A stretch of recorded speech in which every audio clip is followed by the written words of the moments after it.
The night had started like any other.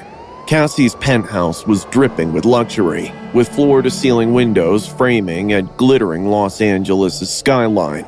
Soft music, laughter, and the clinking of champagne glasses filled the air.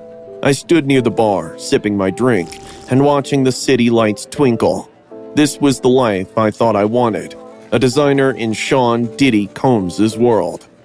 But even in moments of triumph, I walked around with a quiet unease. Diddy's charm could turn on a dime, his smiles masking something darker. I had always tried to stay in his good graces, but that night, I could feel his eyes on me. "Banna!" His booming voice cut through the room. I turned to look at him and he was grinning. There was something about the expression that made my skin crawl. He beckoned me over, his hand gripping a glass of liquor. "Come here," he said. His tone was sharp, almost accusing as I approached. "Who you been talking to?" he asked, leaning close. What? I blinked, confused. "You think I don't know?"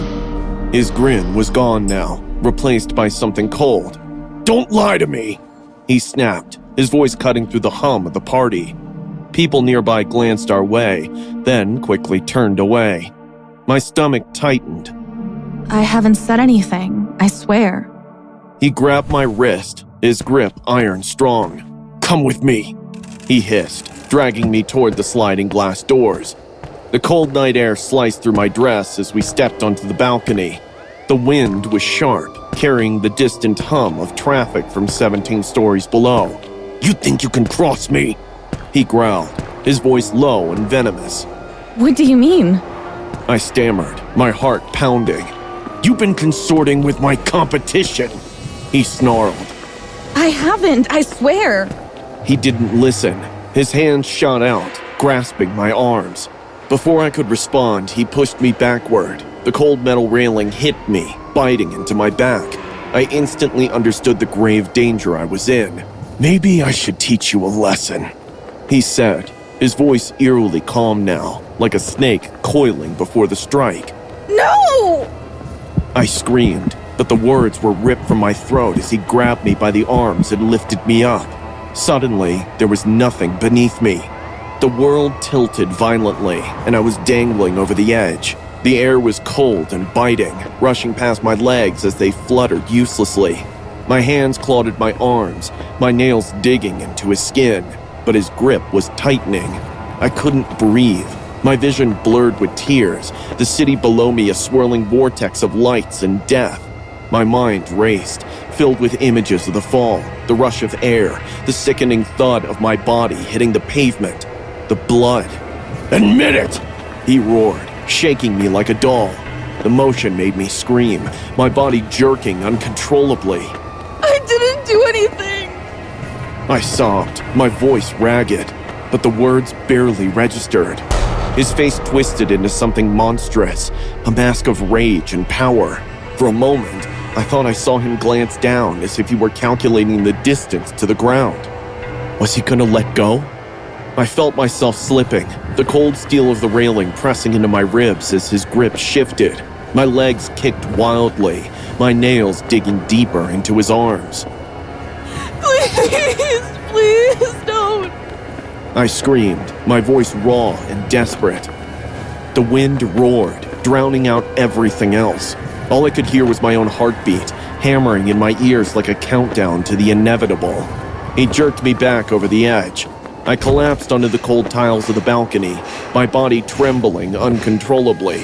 My chest pumped as I gasped for air, my heart still racing like it was trying to escape my rib cage. But he wasn't done. "Get up!" he barked, grabbing me by the shoulders and dragging me to my feet. His fingers dug into my skin, leaving bruises that would linger for days. He shoved me backward into a patio chair, the impact jarring my already fragile body. My head snapped back, sudden blackout in my vision. "You think you can walk away from me?" he hissed. Leaning down until his face was inches from mine. "You're nothing without me. Nothing!" I couldn't move, couldn't breathe. The terror coursing through me had frozen my body. After what felt like an eternity, he stormed back inside, slamming the door behind him. I sat there for what felt like hours, feeling the cold seep into my skin. My mind rewound the moment I was dangling off that edge, my life in his hands. I came out of that apartment, my legs shaking, unable to walk, but it was nothing compared to what my arms looked like now, thumping in their bruised spots, whereas the scars ran deep into my emotional core. He could have killed me. This was not the first time Diddy's anger had boiled over, but I swear it would be the last time I stayed silent. I survived that night. Now, the world needs to know the truth.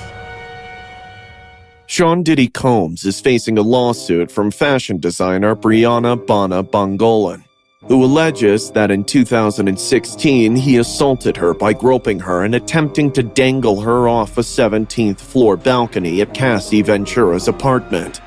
Bana claims she feared for her life during the incident, which she says was part of an ongoing intimidation and abuse while working professionally with Combs. She's seeking $10 million in damages for emotional distress and other allegations, including sexual battery and false imprisonment. Combs, who denies the claims, is also facing other legal challenges related to abuse and misconduct. The night felt ordinary, like any other in our quiet Salt Lake City neighborhood. Dinner had been a blur of laughter and clinking silverware. Afterward, I spent hours in my room, scribbling in my journal and humming a song that had been stuck in my head all week. Finally, I curled up in bed, and cool sheets enfolded me into a deep, dreamless sleep.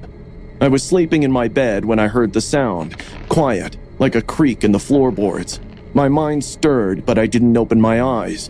It wasn't until I felt the cold steel of a knife against my neck. "Don't make a sound," a voice of a man whispered, low and threatening. I froze, my body paralyzed by fear. His hand was rough as he pulled me out of bed, his grip firm as he led me through the dark hallways of my house. My family was just a few feet away, yet I couldn't scream. He'd kill them. He said he would. The night was cold as he took me out into the woods where I met his wife as well. The man, Brian, went on about being a prophet and how I was the chosen one. He was chatting with himself like mad.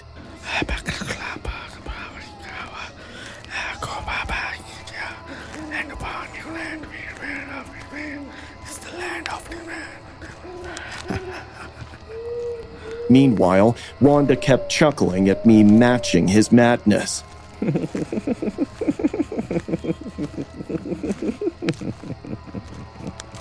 This is your life now, she said as they chained me to a tree. I was sitting on the cold ground with the chain constricting my ankle tight. I tried to break the chains, but ended uprooting 2 of my fingernails. I screamed in pain as blood sprinkled on my cloth. Wanda's laughter got louder, seeing me struggle like a trapped mouse.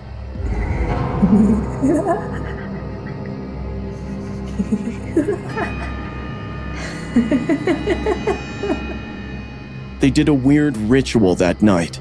They mad couple dance around a fire pit. Wanda pulled hair off my skull, tearing a patch of my scalp. I cried and cried, but my tears were nothing to them. Days blurred into nights. Brian and Wanda fed me scraps of food, just enough to keep me alive. Brian would talk endlessly about his delusions, calling me his wife, and insisting that it was God's plan. Wanda watched me constantly, her gaze as sharp as a knife. One day, Brian declared that we had to move. He dressed me in a dirty robe and veil that covered my face. "No one will recognize you now," he said, his voice full of smugness. We walked down suburban streets with Brian, preaching to strangers about his strange beliefs. I was right there, but hidden under the veil. I wanted to scream for help, to tear off the mask and beg somebody to notice me, but Brian's voice echoed in my mind. "If you try to escape, I'll kill your family." Then, one night, I summed up my broken courage. I worked for hours on the chain around my ankle, my fingers raw, my heart pounding at every creak of the links. I finally got it loose, stood up and ran, my feet slipping on uneven ground. A branch snapped beneath me, and that was all it took. Brian was on me in seconds, dragging me back with a snarl. "You'll never leave us," he screamed. Months passed, I stopped keeping track of time. Winter came and went, and they still had me captive, but I began to see cracks in their control. Wanda was growing paranoid, snapping at Brian and crying more often. Brian seemed distracted, wandering off for longer periods. Then, morning again, Brian declared, "We gotta go to the city." He dressed me in the same dirty robe and veil and dragged me along as he preached to anyone who could hear him. We were in Sandy, Utah, when a police car slowed as it passed us. My heart pounded as the officers stepped out, their eyes scanning the three of us. Brian tried to wave them off, his voice calm but his body tense. One of the officers looked directly at me. "What's your name?" he asked. I hesitated. Could I trust him? What if Brian was right? What if he hurt my family? But then I thought of my mom, my dad, my siblings. They were out there waiting for me. I pulled the veil back, my voice shaking. I spoke. I am Elizabeth. I want to go home. Please help me. "Stand back, you're under arrest!" The officers moved fast, pulling me away from Brian and Wanda, and sitting in the back of the patrol car, tears streaming down my face, relief washed over me. In June 2002, 14-year-old Elizabeth Smart was abducted from her bedroom at knife point by Brian David Mitchell and his accomplice Wanda Barzee.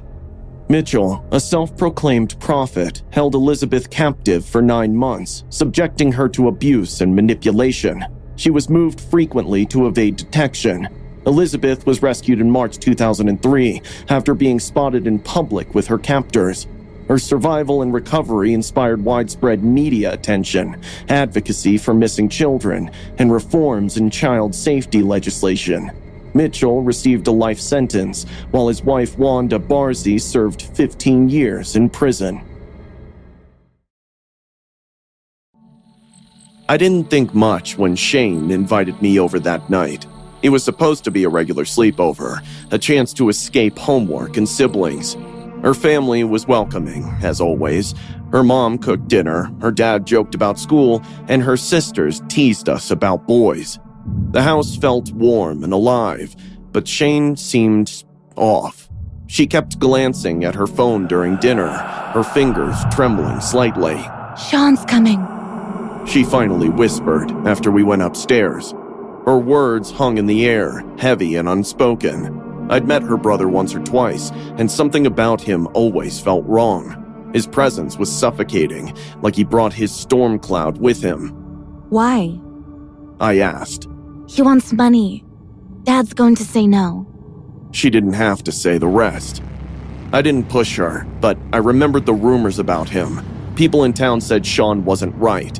He had a temper, a way of looking at you like he was planning something you wouldn't like. It was after midnight when his car pulled into the driveway. Shane's body tensed. Why is he here so late? I asked.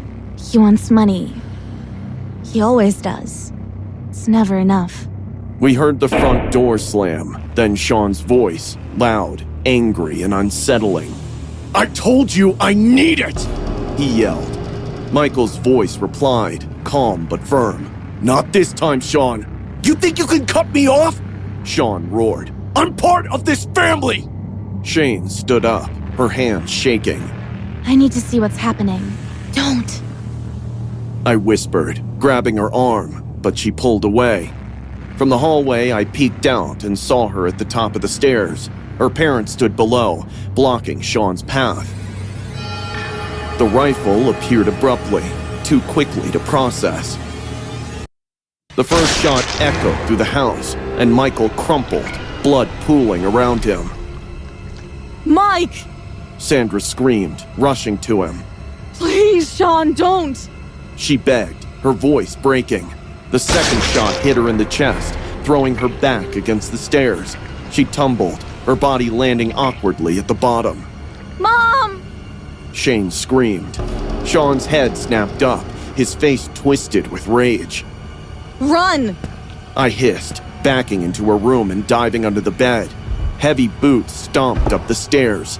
"Where are you, Shane?" Shawn called out, his voice sing-song. I pressed myself against the wall, and my breath caught in my throat. Through the gap under the bed, I could see his boots, blood dripping from the soles, pacing the hallway. "You think you're better than me?"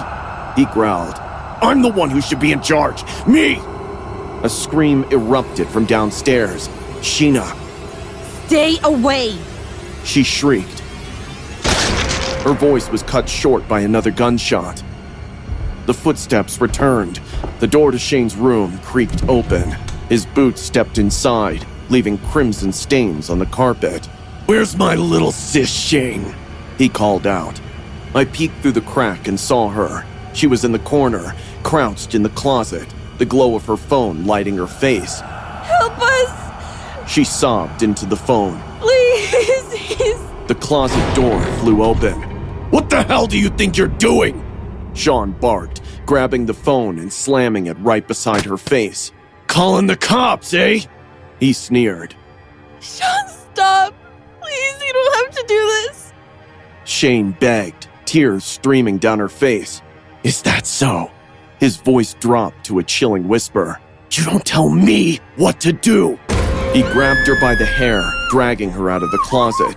Shane clawed at his hand, kicking and screaming. Please, Shawn! I'm your sister! We're your family! He froze, tilting his head. Then he laughed, a low guttural sound that sent chills through me. "Family!" he spat, raising his bloodied boot. "Then taste the blood of the family!" He stomped his boot into her face, forcing her head back. Shane gagged, choking as blood spilled from her mouth. "Shut up!"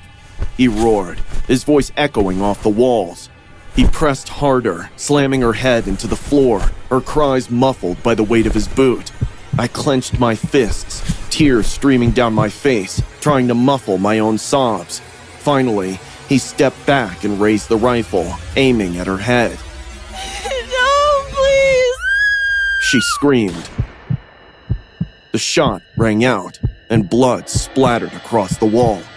Shane's body slumped lifelessly to the floor, her head at an unnatural angle. Shawn crouched over her, tilting his head, as if admiring his artwork. "You should have stayed quiet." I stayed frozen, unable to move, the bloodied floor etched into my mind.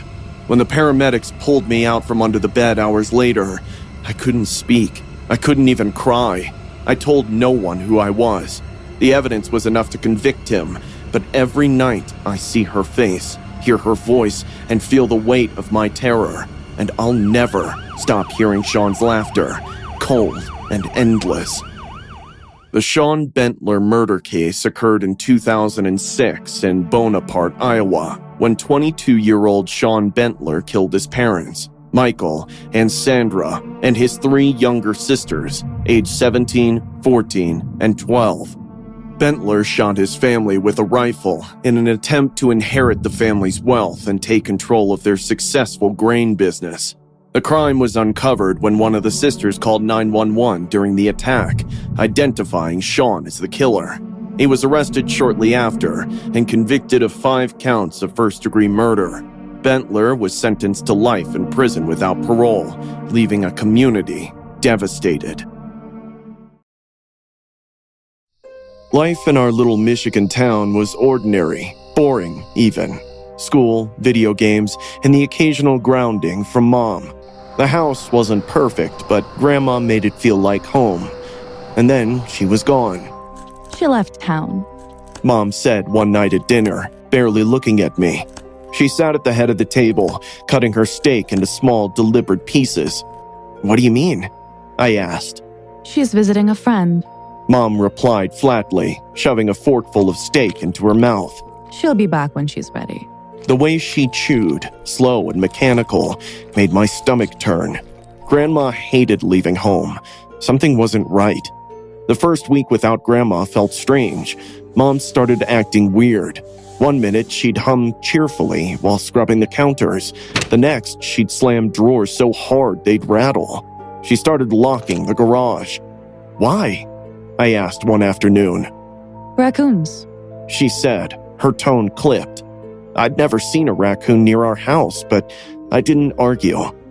That night, I woke up to the sound of footsteps, slow, deliberate, pacing back and forth in the hallway. I cracked my door open just enough to see her shadow.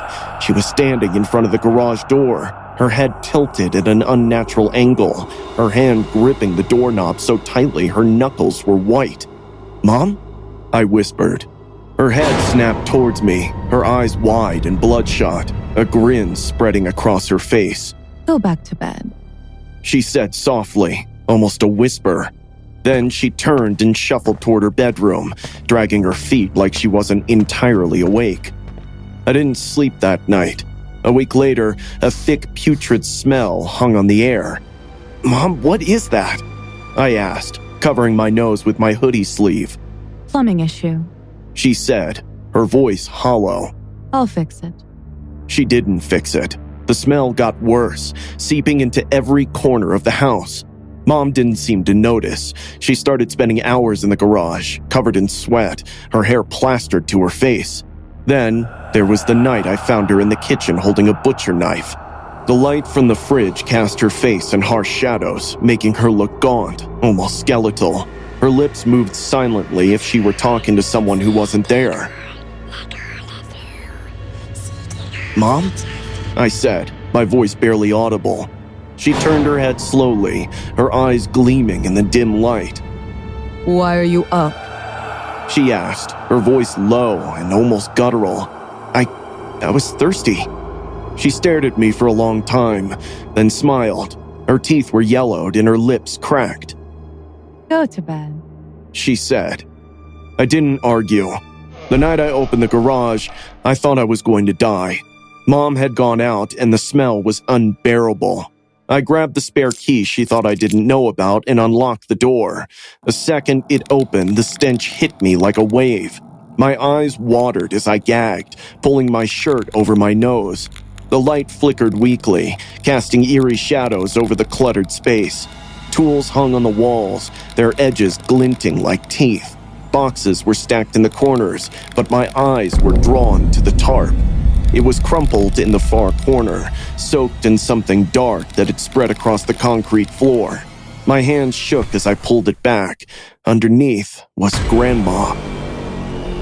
Her lifeless eyes stared back at me with her wrinkly mouth wide open, her body covered in terrible bruises and limbs crumpled at unusual angles like an old doll. Flies buzzed around her decaying flesh. My stomach churned and I stumbled back, knocking over a box of tools. And then I heard it, the sound of tires on the driveway. I barely had time to cover the body before sprinting upstairs. My hands were shaking so badly I could barely grab my phone. 911, what's your emergency? "Please," I whispered. "You have to come. My mom, she killed my grandma. Her body's in the garage. Please, hurry." I hung up just as I heard the front door creak open. John! Mom called out, her voice sing-song. I pressed my back against my bedroom door, trying to stay silent. Her footsteps grew louder and heavier, stopping just outside my room. The doorknob rattled. John? She said again, her voice muffled through the door. What are you doing in there? My heart felt like it would explode. "Nothing," I stammered. The knob stopped moving, and her footsteps retreated. The sirens came 20 minutes later. Mom's screams were animalistic as the cops dragged her out of the garage. Her hair was wild. Her face was streaked with tears and sweat. You did this? She shrieked, her voice cracking. You called the cops? You turned on your own mother! Her eyes locked on mine, filled with a hatred that made my blood run cold. "How could you kill your own mother?" I yelled, my voice shaking. "I'd rather have a grandma than a maniac mother." In January 2020, 50-year-old Carol Ray from Roseville, Michigan was charged with first-degree murder, felony firearm, and larceny over $20,000 for allegedly killing her 69-year-old mother, Patricia Bennett. Authorities discovered Bennett's decomposing body in a plastic storage bin in the garage during a welfare check.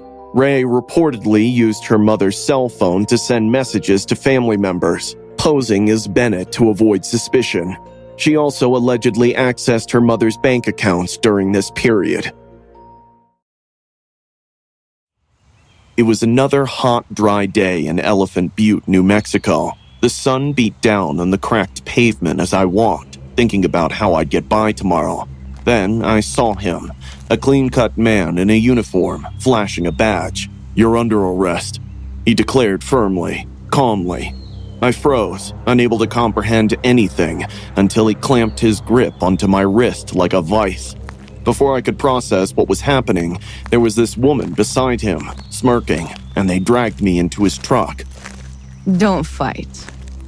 It'll make it worse," the woman said. I could scream for help, but the car was moving too fast. The landscape blurred into an endless desert until we stopped outside a trailer.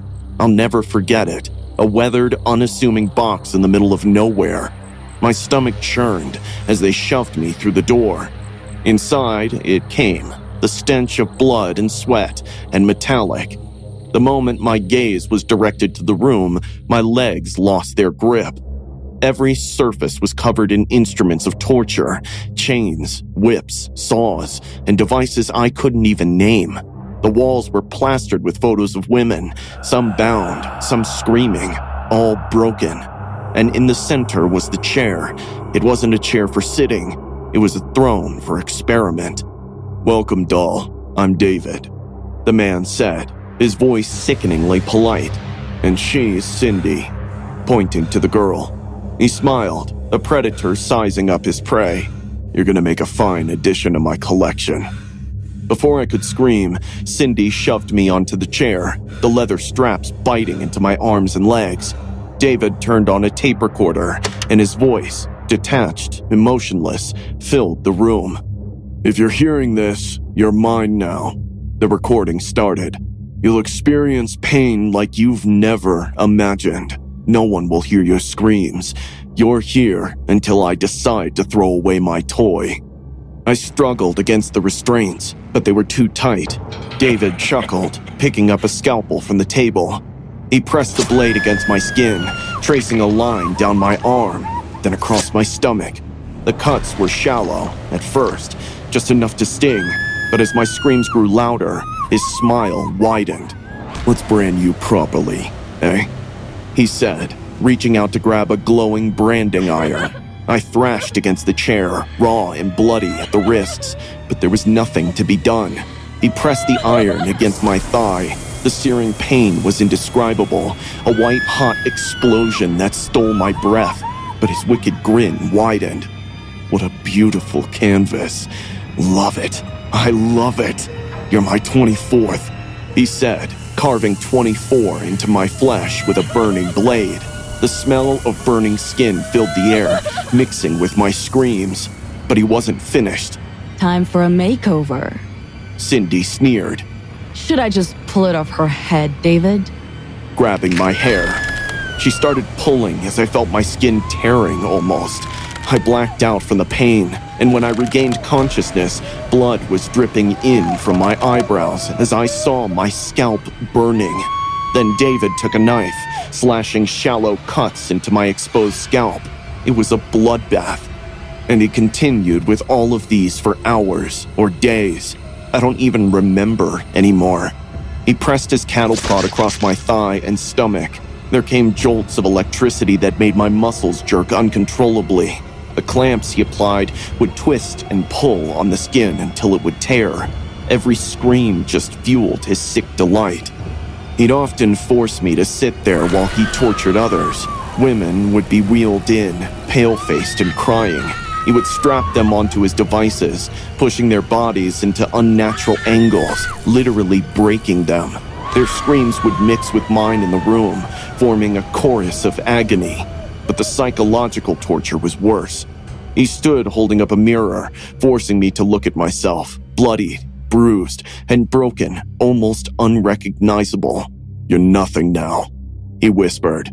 "Just another plaything." I wanted to die. I prayed for it, but part of me refused to give in.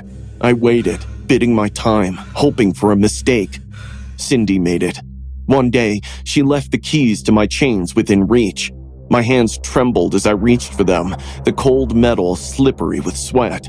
It felt like an eternity before the lock clicked open. I ran. My legs screamed with each step, the wounds opening on my body, and yet I did not even slow. I burst through the trailer into the desert, the sun blinding me. Cindy's calls followed me, and David's angry voice led the air. I reached a nearby house, banging on the door until it opened. The look on the homeowner's face told me everything. They knew something unspeakable had happened to me. The police came, their sirens slicing through the quiet desert night. David and Cindy were arrested, and their reign of terror was finally over. But even as they were taken away, I couldn't shake the horrors I'd endured. I managed to escape, but the toy box will never leave me. In the dark, sometimes I still hear his voice, cold and mocking, and I see the faces of the women who didn't make it out, their silent screams etched into my mind forever. The toy box killer, David Parker Ray, was a sadistic criminal who abducted, tortured, and sexually assaulted women in a soundproof trailer he called his toy box in New Mexico during the 1980s and 90s. Equipped with horrific devices and tools, the trailer was designed for prolonged torture. Ray allegedly killed several victims, though no bodies were definitively linked to him. His crimes came to light in 1999 when a woman escaped and alerted authorities. Ray was convicted of kidnapping and torture, but died of a heart attack in 2002 while serving a 224-year prison sentence. His accomplices faced lesser charges. Thursday at Medisure Insurance. Same old phones ringing, the same clatter of keyboards, and the usual groans about who'd finished their coffee first before the vending machine broke again. I was at my desk on the 30th floor, scrolling through emails, counting the hours till lunch. Nothing ever happened here. Then he walked in. He didn't look like trouble at first, just some middle-aged guy with tired eyes, dressed in a suit that didn't quite fit him. But it was the bag that caught my eye. This huge black duffel bag slung over his shoulder looked way too heavy for just papers. He went straight to the front desk where Clara, our receptionist, greeted him with her usual overly chipper smile. Good morning. How can I help you today? He slammed a folder down on the desk. I need someone to look at my claim, he said, voice flat. Clara frowned as she opened the folder. Oh, I'm sorry, sir. This is something the claims department handles. But you'll need an appointment. His tone changed so fast it made my stomach flip. An appointment? I've been waiting for months. My wife is dying, and you people can't even... He cut himself off, slamming his fist on the desk so hard the papers jumped. The whole floor went quiet. Clara, bless her, tried to keep her calm. I understand, sir, but... You don't understand anything! He yelled, and that's when I saw it. His hand moved to the bag, unzipping it slowly. My chest tightened. My gut screamed. This is bad. Really, really bad. He pulled out a shotgun. Everyone back! He shouted, his voice so loud it made my ears ring. Clara let out this blood-curdling scream and ran, her heels clicking against the floor. People ducked under desks or bolted for the exits. But I just froze. My hands gripped the edge of my desk so hard, my knuckles went white. The man, Carter, I heard someone whisper, climbed onto Clara's desk, the shotgun swinging back and forth like a pendulum. His face was red, veins bulging in his neck. You think you can ignore me? Push me around? Not anymore! He fired into the ceiling. Boom! Dust and chunks of plaster rained down, covering everything in this gritty white powder. The whole office went into shock. No one moved. No one even breathed. Where's your boss? Carter barked. Get him out here, now! The silence was deafening. No one dared answer. His eyes darted around, landing on this young intern sitting near the back. She couldn't have been more than 22, fresh out of college. He grabbed her by the arm, yanking her out of the chair. Sit! He snarled, shoving her into the middle of the room. She was sobbing so hard she could barely breathe. Nobody moves or she's dead!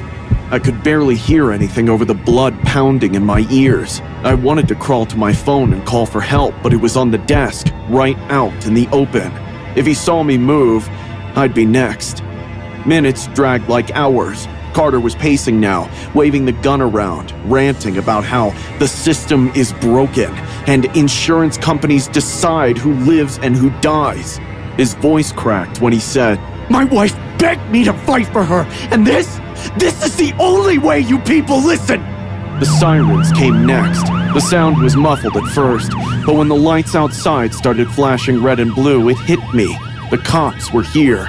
A voice came over the intercom, calm and steady. "Mr. Carter, this is Detective Ellis with the NYPD. We want to help you. Let's talk." Carter laughed bitterly, shaking his head. "Talk? You want to talk now? Where were you when I needed your help? When my wife needed help? Where were you then?" He yanked the intern to her feet again, pointing the gun at her head. Her knees buckled and she let out a sob that made my heart shatter. "You don't think I know how this ends?" Carter growled. "You'll call me crazy, a terrorist, but I'm not the bad guy here. You, the ones with riches and power, get to decide who gets to live and fucking die!" His shoulders slumped. For a second, I thought he might give up. His grip on the shotgun loosened, and his head dropped. That's when I saw it, the red laser dot on his chest. The shot rang out, louder than anything I'd ever heard. Carter staggered back, his eyes wide in shock as blood blossomed across his shirt. The shotgun fell to the floor with a heavy thud.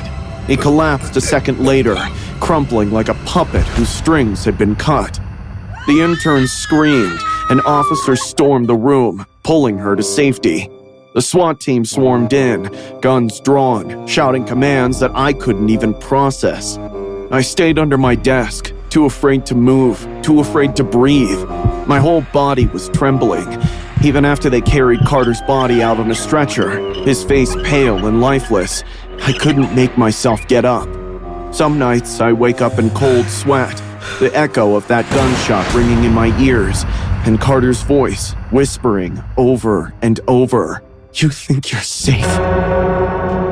The protagonist of the story is a fictional character based on 26-year-old Luigi Mangione, an Ivy League graduate.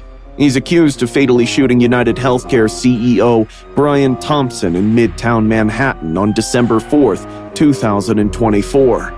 Allegedly motivated by anger toward the healthcare industry, Mangione was arrested in Altoona, Pennsylvania, 5 days later, found with a 3D printed gun, silencer, and a manifesto criticizing the U.S. healthcare system.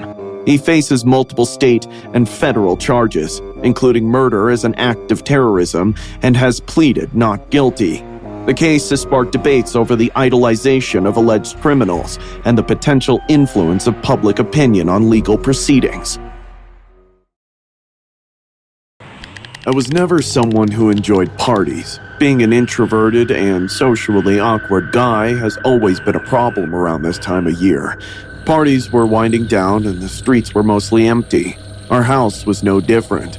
Maddie and Kaylee had gone out earlier and returned sometime after 1:30 a.m., their laughter echoing faintly through the walls.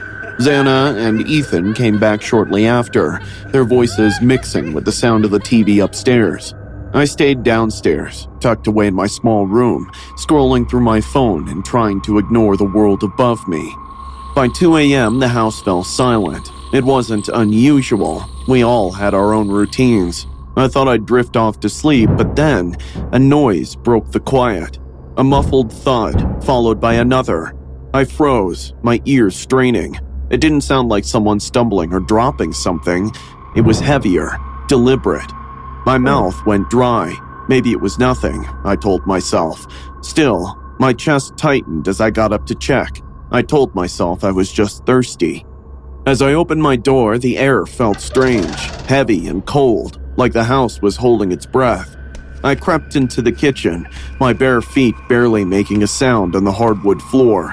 That's when I saw him. At first, I thought it was Ethan. The build was similar, broad shoulders, average height. But then I noticed the mask, black, smooth, and featureless.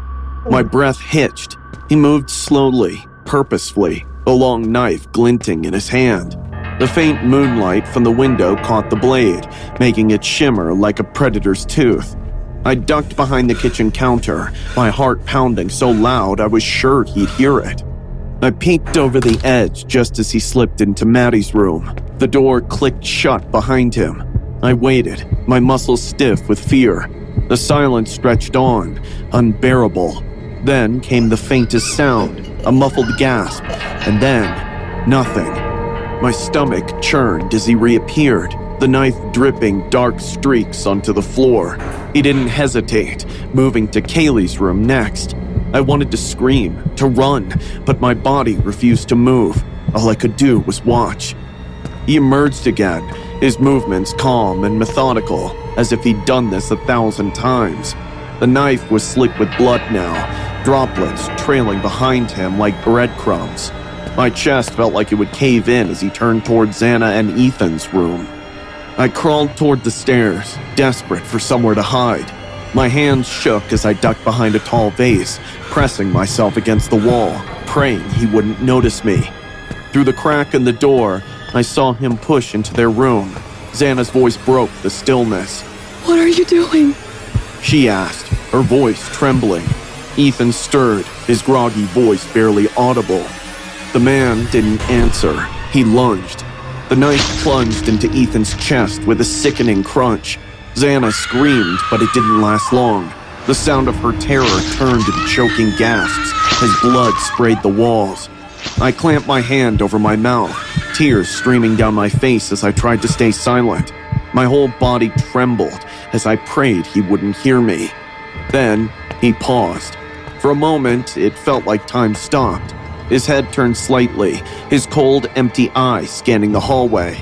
My heart pounded so hard that I thought it would explode. He took a step toward the vase. I held my breath, my chest burning, my vision blurring. But then, as if deciding I wasn't worth his time, he turned and walked away. The sound of his footsteps faded into the night. I stayed frozen, curled up behind the vase, until the first rays of sunlight streamed through the windows. My body ached, my throat was raw, and my mind felt shattered. When I finally stumbled into the living room, it felt like stepping into a nightmare.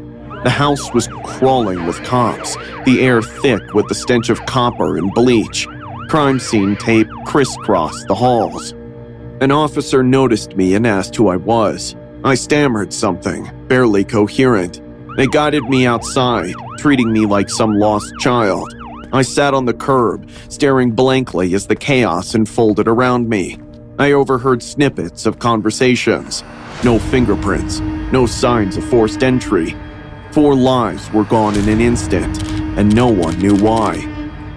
Weeks passed, and the whole campus felt like it was suffocating under the weight of fear. The media swarmed like vultures, spinning theories and pointing fingers.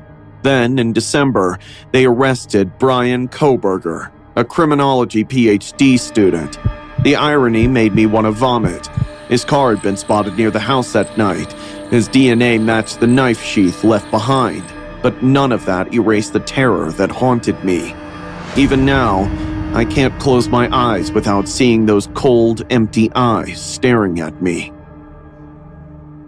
The Idaho killing case revolves around the tragic deaths of 4 University of Idaho students: Kaylee Goncalves, Madison Mogan, Xana Kernodle, and Ethan Chapin, who were brutally stabbed in their off-campus home in Moscow, Idaho, on November 13, 2022. The shocking crime left the small college town on edge.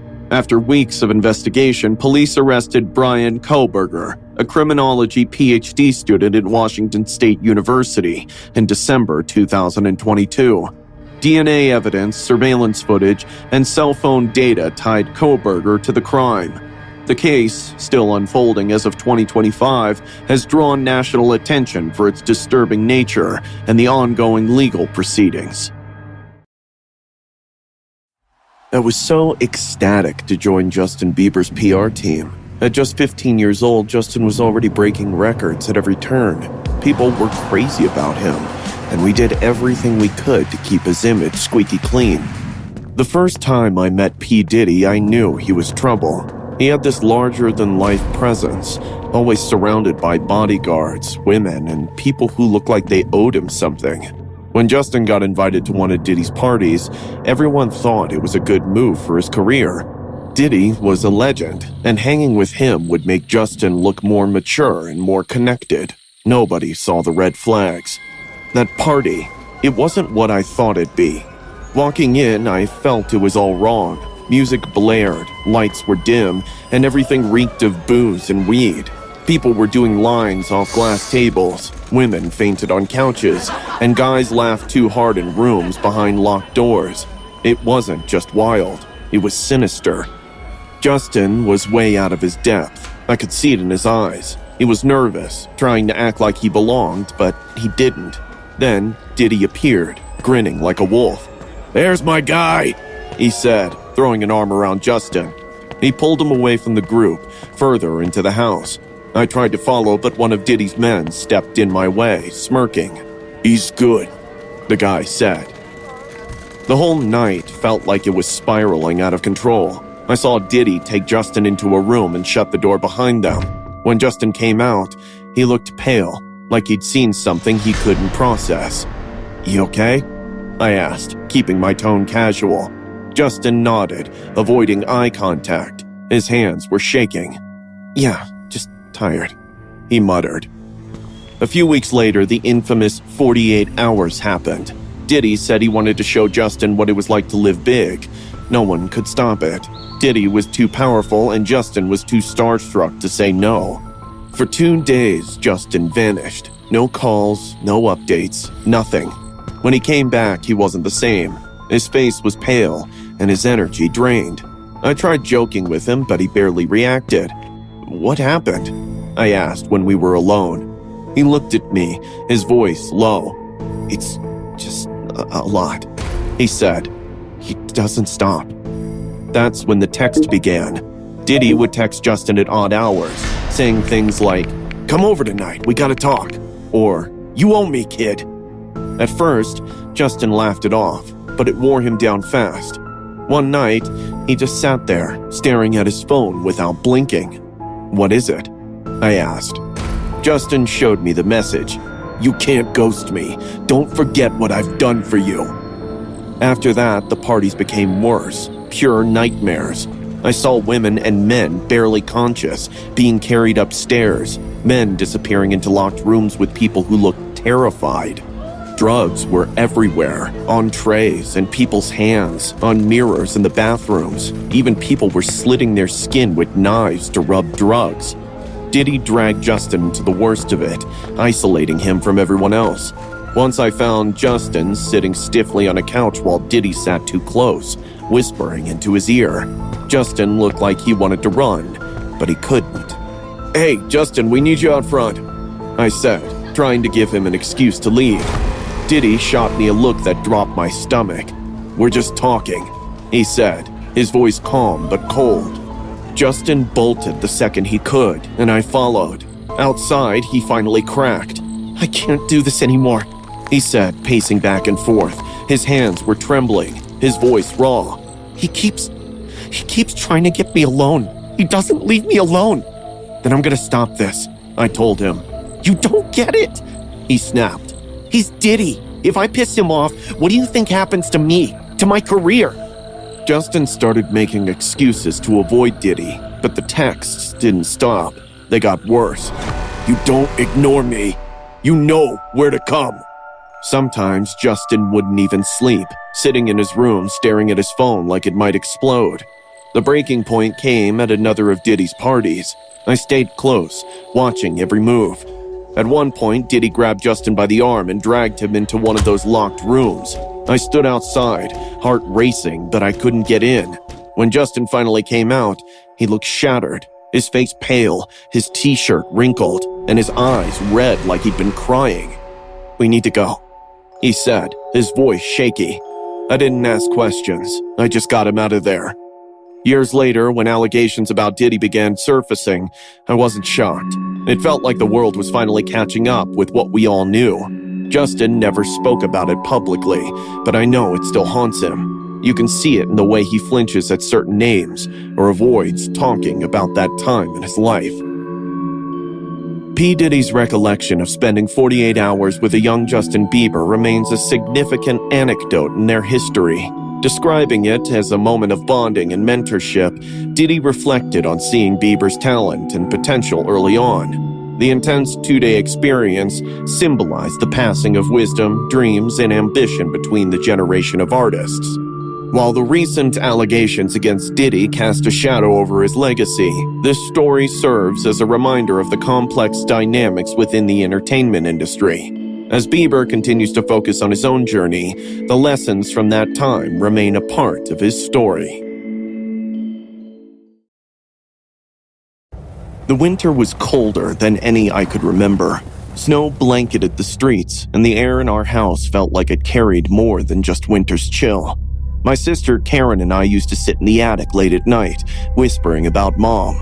Losing her left a hole that never healed, and one night we thought we'd try something different, a seance.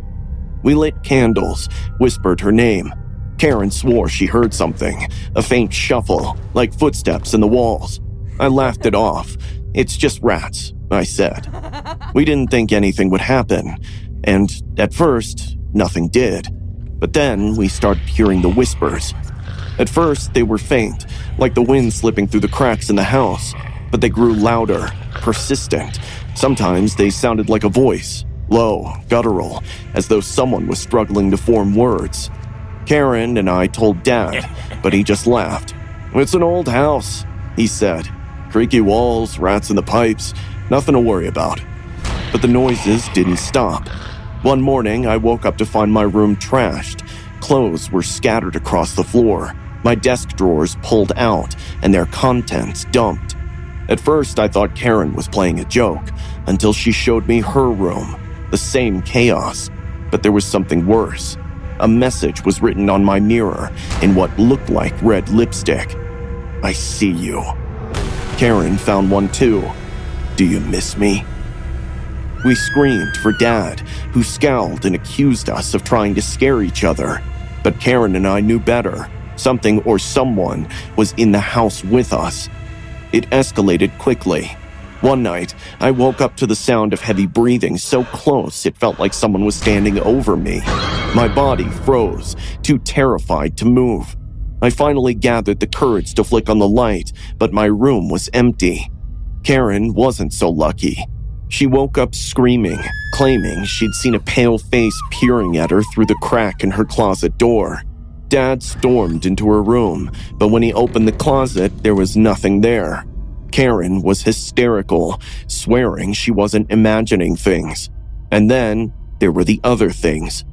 Our food started going missing. Whole loaves of bread, jars of peanut butter, milk cartons.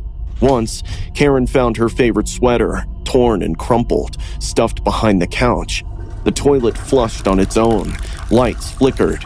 The whispers became words, chilling and deliberate. "Come find me."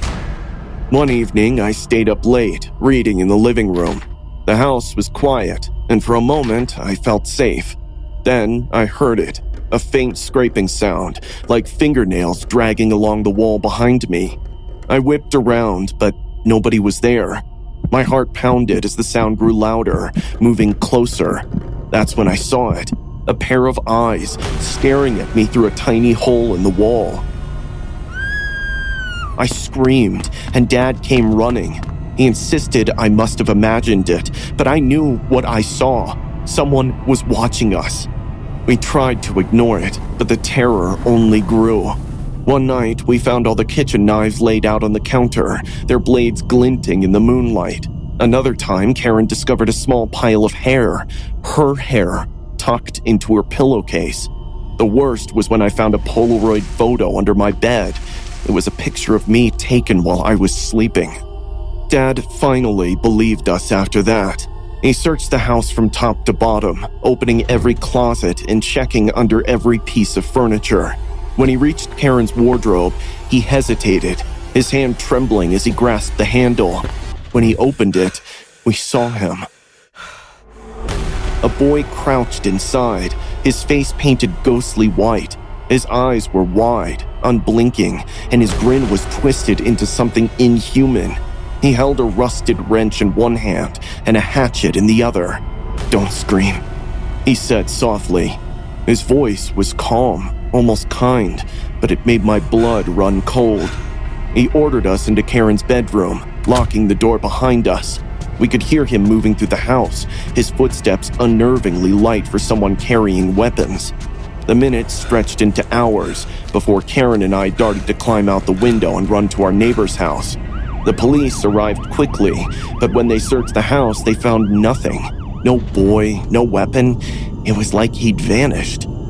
2 nights later, Dad saw him again. He was staring out of Karen's bedroom window, his face pale, illuminated by the moonlight. This time, Dad called the police immediately. When they arrived, they tore the house apart, finally discovering a tiny crawl space hidden behind the bathroom wall. Inside was the boy, Daniel, wearing one of our mom's clothes, which he probably stole in the middle of the night. He'd been living there for weeks, maybe months. The crawl space was filled with food wrappers, empty cans, and small, disturbing items, locks of our hair, trinkets he'd stolen, and dozens of Polaroid photos of us. And then there were the holes, dozens of them, drilled into the walls, just big enough for him to watch us. He'd been there the entire time, watching us sleep, eat, live.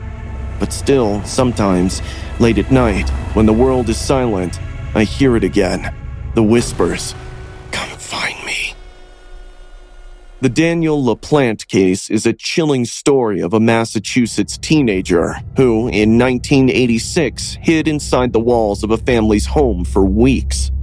After posing as a friendly suitor to one of the family's daughters, Daniel began tormenting them by making strange noises, moving items, and leaving unsettling messages. The family eventually discovered him living in a crawlspace behind their walls, wearing their late mother's clothes. This terrifying invasion highlighted his disturbing behavior, which escalated to a horrific triple murder of another family later. LaPlante is now serving multiple life sentences in prison. I used to think the world was a safe place. My home was safe, the school was safe, everything had its rhythm, predictable and normal. That illusion shattered the day Miss Zamora entered my life. At first, I didn't think much of her. She was young, confident, and carried herself like she was above it all. The boys in class whispered about how hot she was.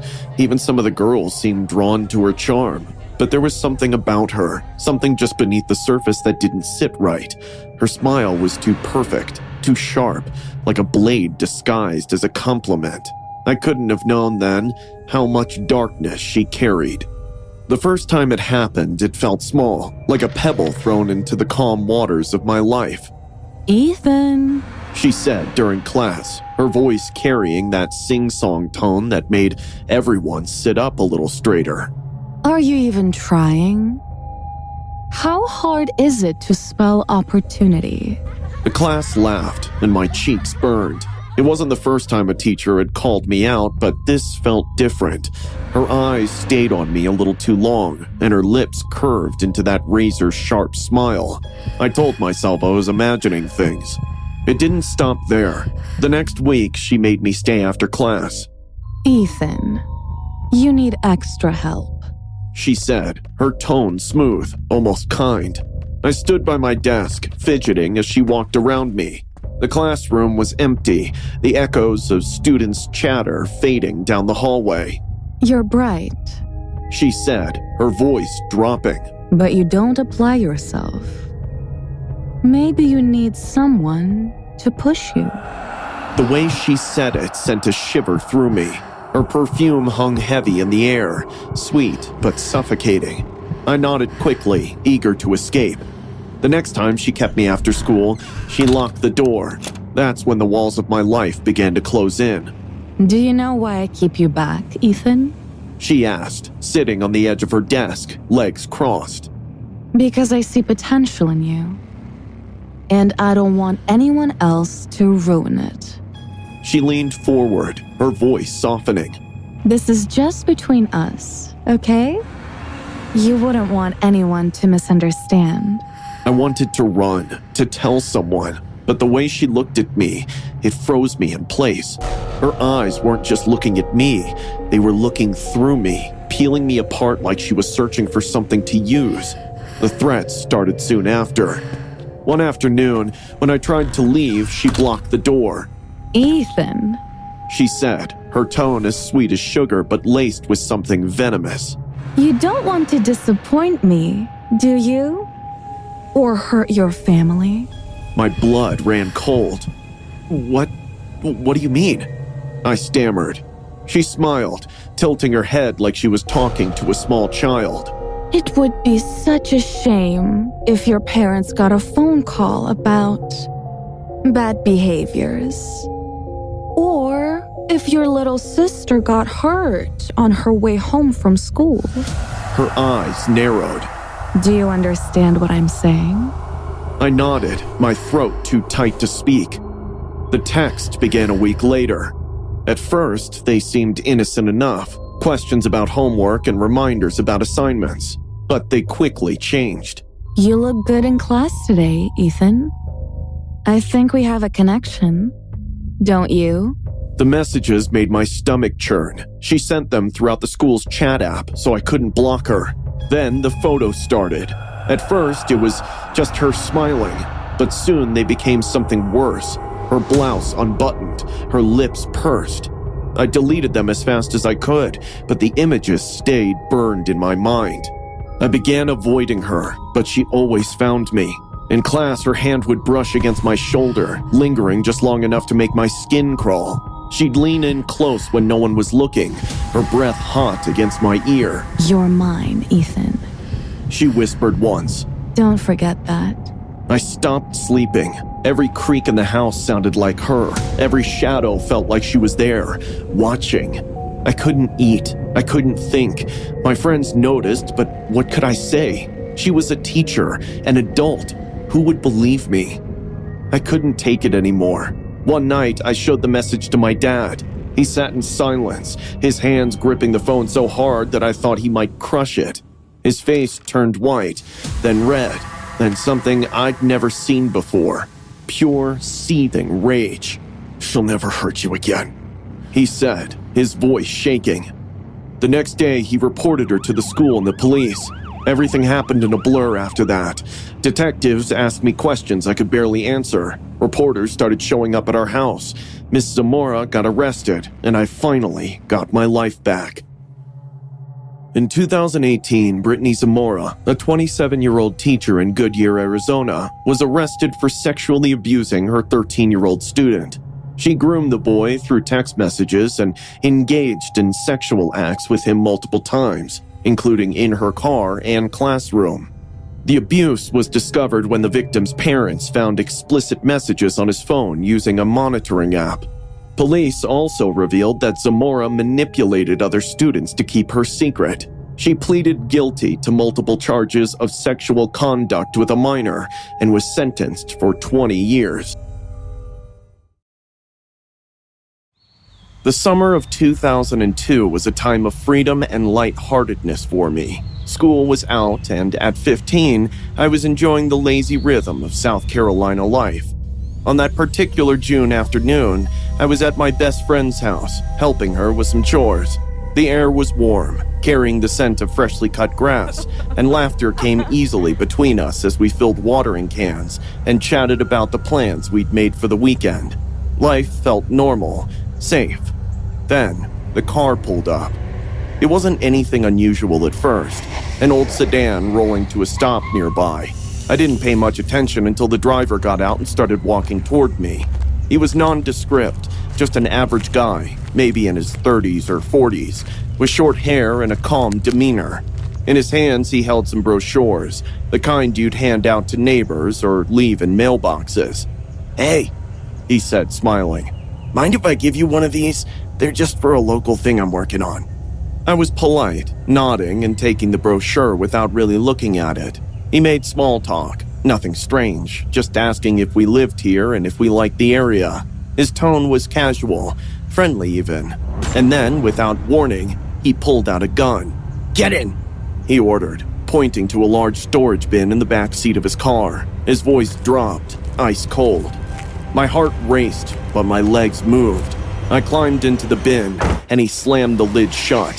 He took me to an apartment complex. It looked so ordinary, just rows of brick buildings.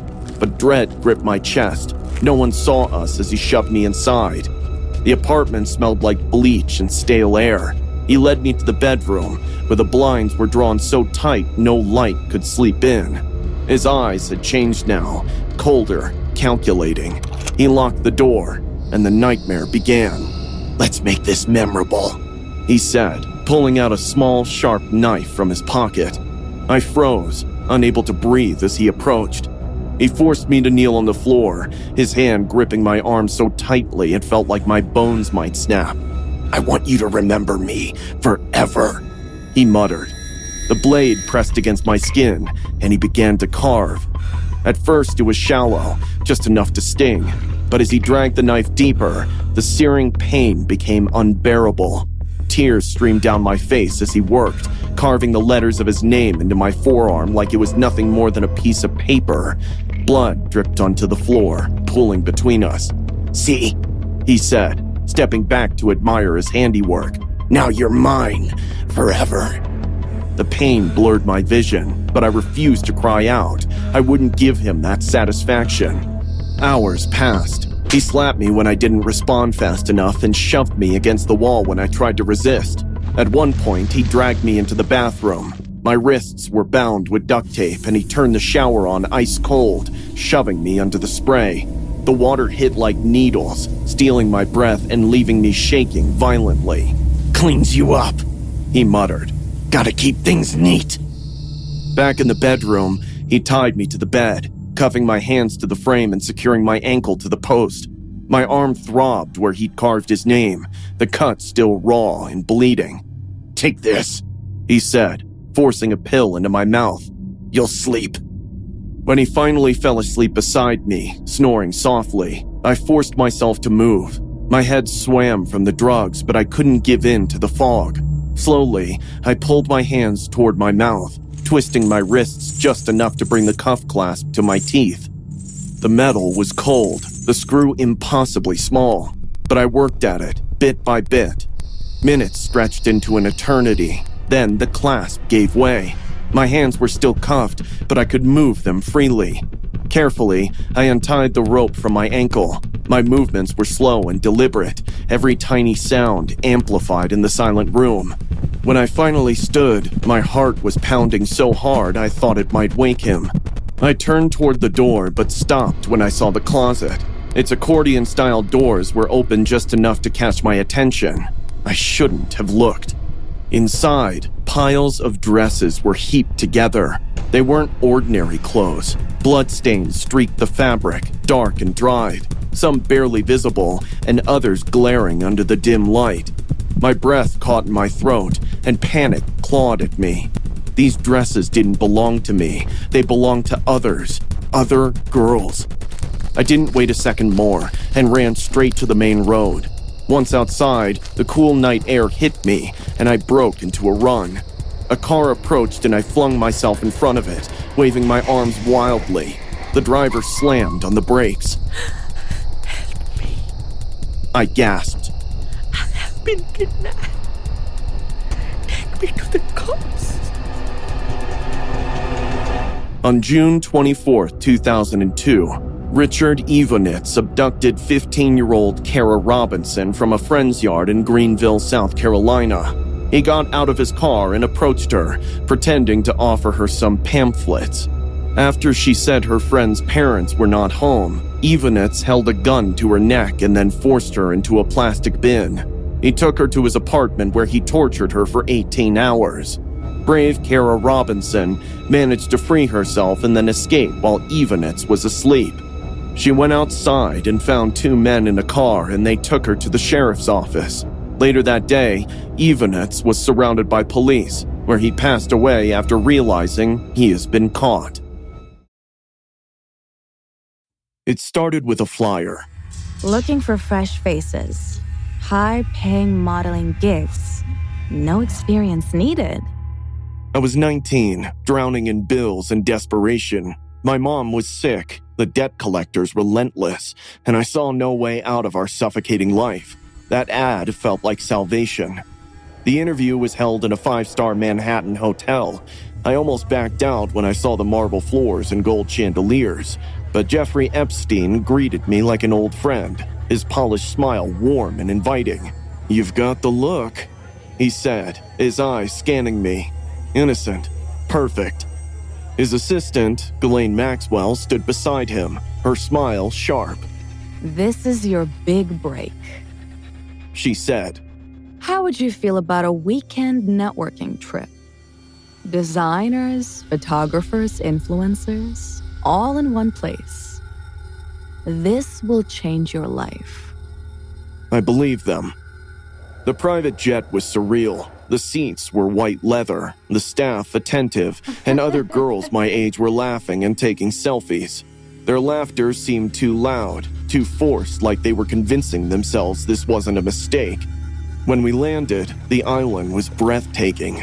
Turquoise waters, lush greenery, and a sprawling mansion that looked like something out of a billionaire's fantasy. But as the sun set, the paradise began to rot. That night, there was a party. The music was deafening, the lights dazzling, and the alcohol flowed endlessly. The older men prowling through the crowd felt like wolves among lambs. One man's hand brushed my shoulder, his fingers lingering too long. She's new. Ghislaine said, pulling me aside. Her tone was clipped. Stick with me, and I'll make sure you're introduced to the right people. From the corner of the room, I saw a girl slumped on a couch. Her dress was torn at the strap, her makeup smeared, and her head lolled to the side like she was barely conscious. 2 men carried her away. She's had too much fun, Ghislaine said, laughing lightly. I didn't sleep that night. The next morning, I woke up with no memory of how I got to my room. My body ached in ways I couldn't explain. I looked down and realized I wasn't wearing my clothes, just an oversized shirt I didn't recognize. The mirror revealed bruises on my thighs and scratches down my arms. My lipstick was smeared across my face, my hair tangled like I'd been in a fight. Breakfast was worse. One girl sat slumped over her plate, barely able to hold her head up. Another had bruises on her neck, her eyes swollen from crying. They're just tired. This is normal. Don't overthink it. Normal? The days turned into a blur of horror. Every night was the same. Drugs, alcohol, and men who saw us nothing more than toys. They forced drinks into our hands and pills into our mouths. It's just to help you relax, Ghislaine would say, her tone sharp whenever I hesitated. One night, I saw a girl being dragged down the hall, her dress torn, lips bleeding profusely, her legs dragging uselessly. She weakly clawed at the arms of the man pulling her. Please. She whispered, barely audible. Please, no. Her doors slammed shut, silencing her cries. I stopped eating. My stomach churned constantly, and every shadow felt like it was alive. At night, the muffled screams of other girls filled the hallways. Doors slammed, heavy footsteps thudded on the floors, and I pressed my hands over my ears, praying it wouldn't be me next. Then, Jeffrey came to my room. He sat on the edge of my bed, his voice calm, almost gentle. "You need to stop fighting this," he said, brushing a strand of hair from my face. "Do you know how many girls would kill for this opportunity? Just play along, and I'll take care of you. Cross me, and you'll regret it." His hand lingered on my cheek, and I wanted to vomit. I tried to escape. At dawn, while the guards switched shifts, I slipped out of my room. The jungle was alive with eerie sounds as I ran, branches clawing at my skin. My feet bled from sharp rocks, but I didn't care. The dock was within sight when I heard voices behind me. "She's here!" I dove into the underbrush, holding my breath as flashlights sliced through the darkness. Ghislaine's voice rang out, sharp and furious. Find her. She doesn't leave this island. They dragged me back. Ghislaine slapped me hard, splitting my lip. You're ruining everything. She hissed, her nails digging into my arm. That night, they drugged me again. I woke up in a haze, my limbs heavy and unresponsive. I could hear muffled sobs from the other girls, but I couldn't move. When the FBI raided the island, I thought it was another trick. But then an agent wrapped me in a blanket and whispered, "You're safe now." Safe. Even now, I wake up drenched in sweat, the screams of the girls still echoing in my head. Jeffrey is dead, but his shadow lingers, a reminder of how easily predators hide behind wealth and power. If you're reading this, remember, monsters like him don't lurk in the shadows. They smile, wear suits, and promise you the world.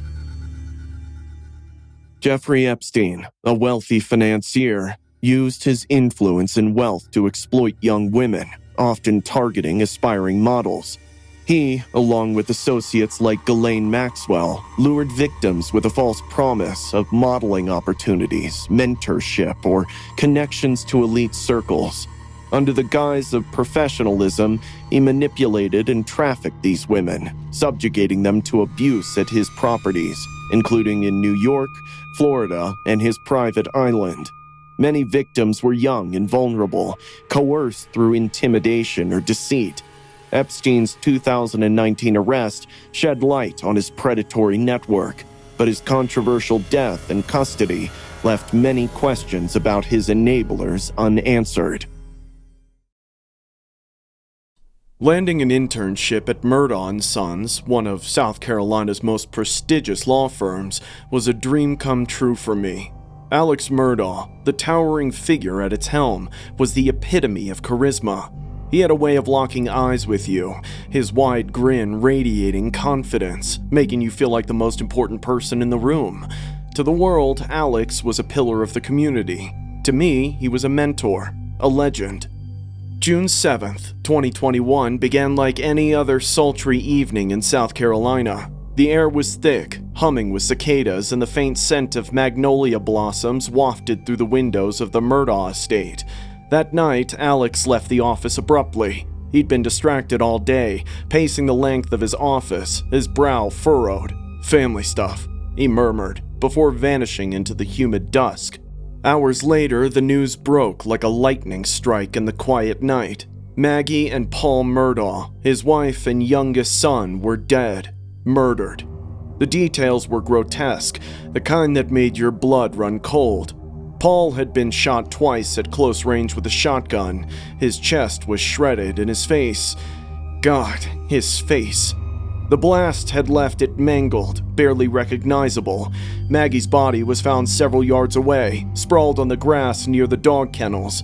She had been shot multiple times with a rifle, her back ripped open by the bullets as she tried to flee. Blood pooled beneath her, glinting black under the floodlights of the estate. When Alex came to the office the next morning, he looked like a man crushed by grief. His suit hung loosely on his frame, and his hair disheveled. He clutched a framed photo of his family, his hands trembling as tears streamed down his face. "They're gone," he whispered, his voice raw and broken. It was impossible not to feel pity for him. How could someone so powerful, so revered, endure such loss? But even as I watched him, something felt off. His sobs seemed too calculated, his gaze darting around the room like he was gauging our reactions. The days that followed were a slow descent into darkness. Whispers began swirling around the office. Questions about Alex's whereabouts the night of the murders, rumors of financial troubles. Late one evening, while organizing case files, I stumbled upon a ledger hidden in a stack of old documents. My stomach dropped as I scanned the pages. Numbers don't lie. Alex had been embezzling money. Millions. My heart raced as I pieced it together. Client settlements had vanished into thin air, funneling into accounts that led nowhere. Then came the night I overheard him on the phone. I was working late when his voice, sharp and low, filtered through the thin office walls. "It's falling apart," he hissed. "They're closing in. We need to act fast." His tone was cold, devoid of warmth he used to charm everyone around him. It was then that I knew Alex Murdaugh wasn't just a grieving father and husband. He was hiding something terrible. When the trial began in early 2023, the world saw the true face of Alex Murdaugh. The prosecution unraveled his carefully constructed image, exposing him as a man drowning in debt, desperate to cover his tracks, and the ultimate horror, to protect his empire, he had murdered his own wife and son.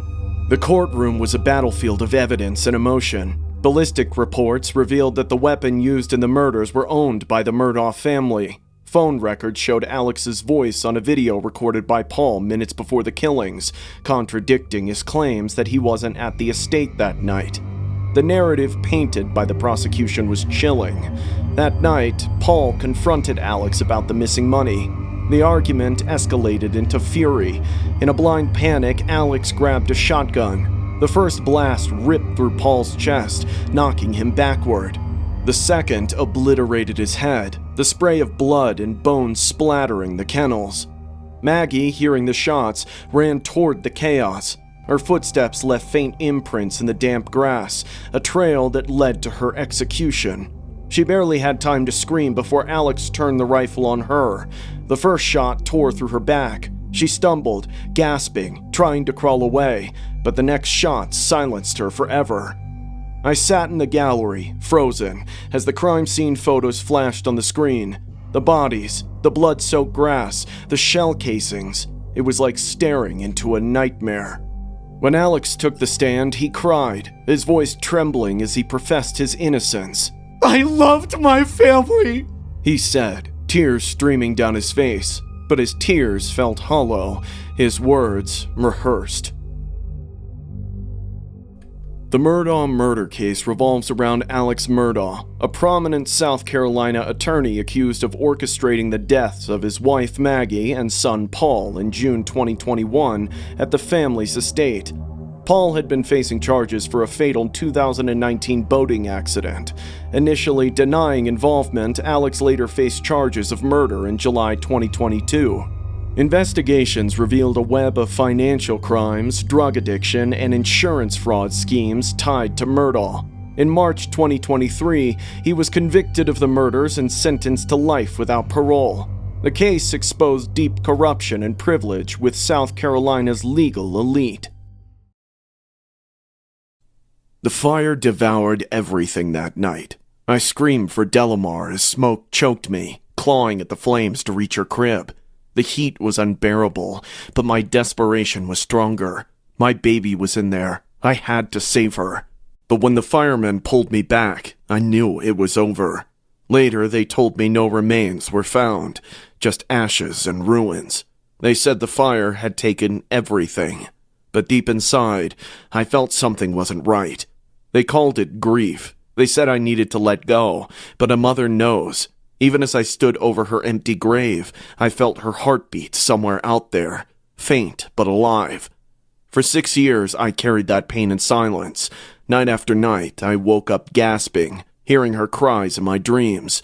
People told me I was crazy, that I was holding on to nothing, but they didn't hear the whispers in my heart. Then came the party.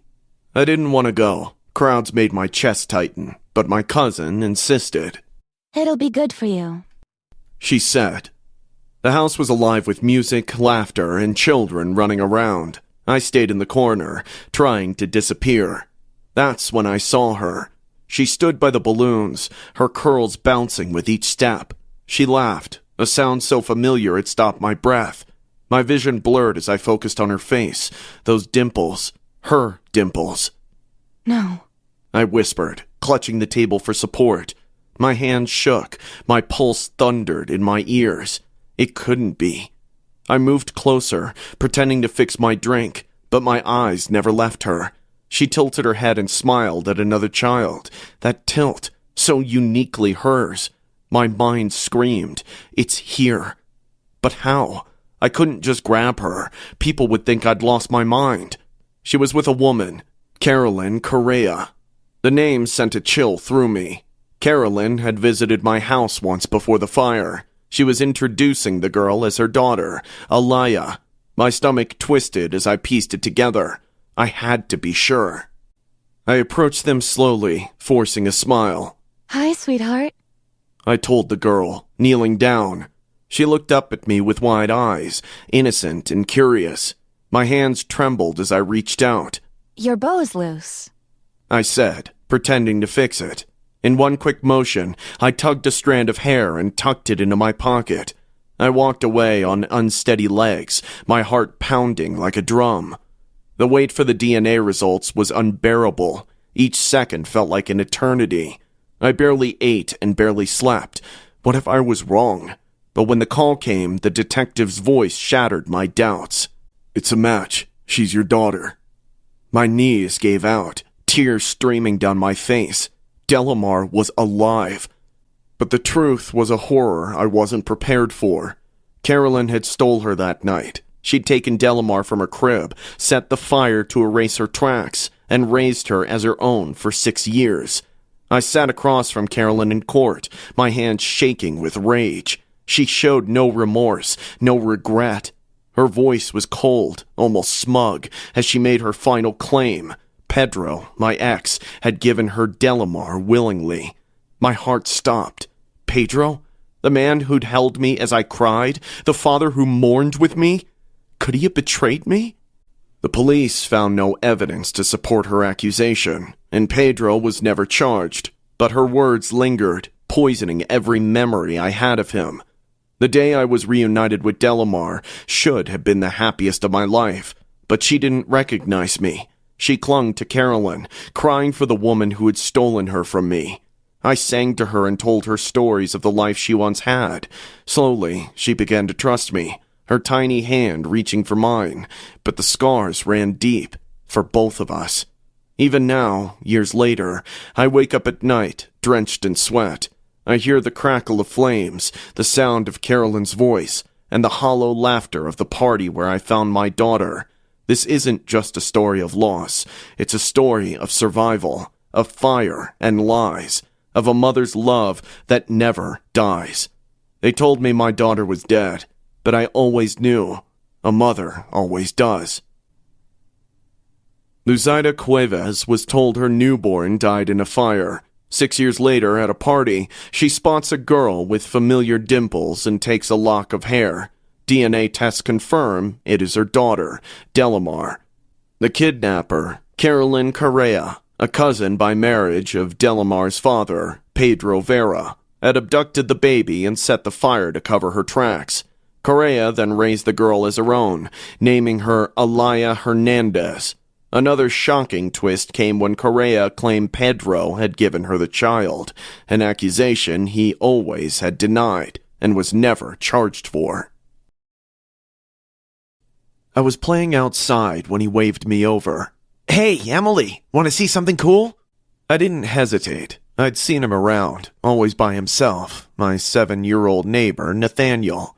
So I skipped across the yard and followed him up to his front door. He was standing there with a smile, picking at his scabs until they bled, then proceeded to suck on the blood from the wound.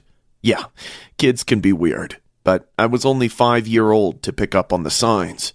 "I got a Ouija board for my birthday," he said, his voice calm, almost too calm. "It tells the future. Want to try it?" I didn't know what a Ouija board was, but the idea of seeing the future sounded exciting. He led me to the basement, the stairs creaking under our weight. The air got colder with each step.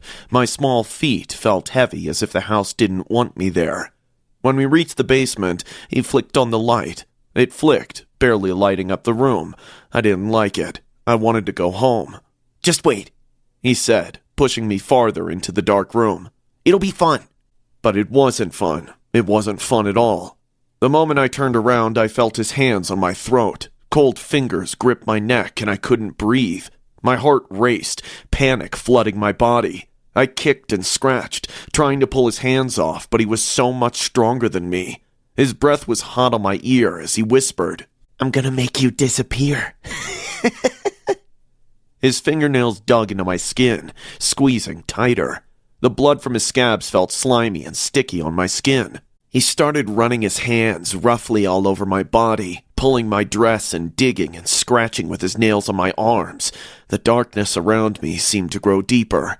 My world was spinning, my head dizzy, as I gasped for air that wasn't there. Then, just as my vision started to fade, I heard something soft, a scream of a woman. Nathan, stop! You're hurting her! It was Nathaniel's mother. She came crashing through the door, her face a blur of panic. She pulled me away from him with a strength I didn't know she had. The pressure on my throat lifted, but my body was shaking, my chest heaving for breath. I could barely see, barely understand what had just happened.